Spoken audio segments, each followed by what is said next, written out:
Hello, my name is Molly Farkas, and my philosopher is Niccolo Machiavelli, who created political philosophy. Some background on Machiavelli. He was born May 3rd, 1469, in Florence, Italy, during the Renaissance time period in the 14th century. He most likely was to attend the University of Florence to earn a humanist education after he learned a lot from his father, who was a lawyer when he was younger. And because a lot of information of this time period is not set and recorded, it's not 100% certain that he went to the University of Florence, but that's where he most likely went. And as time went on, he became a diplomat in the Florence government.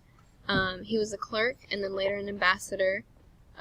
As he was promoted and worked his way through the government, he was the second chancellor of the Republic of Florence, and then during a time of war, he was in charge of the militia and how the war went, but because they lost to the Medici family, he was forced to exile from government, and that gave him a lot of time to write, so he became the author of The Prince and many other books that furthered his information on political philosophy. So, some background on humanism and his political theory. The definition of humanism can be summed up in this quote: "Man was the center of his own universe," which essentially means that the powers and doings of man are more important than those of any other worldly or godly power.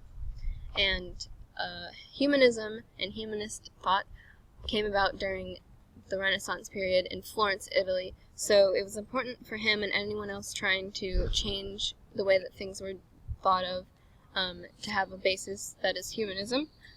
So his, as I said before, political theory came from The Prince, which was his note to other people in power on what they should do rather than what they're doing wrong.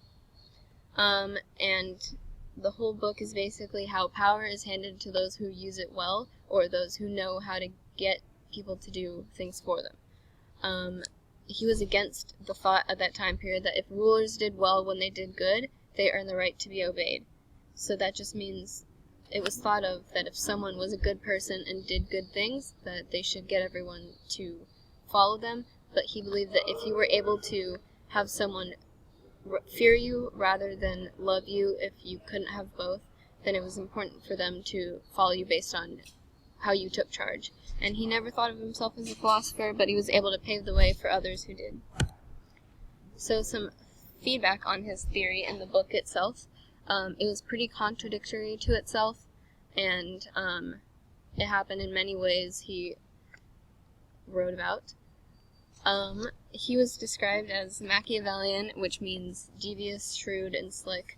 In other words, like going behind others, especially in politics, to achieve something that you feel like would be for the better of everyone involved.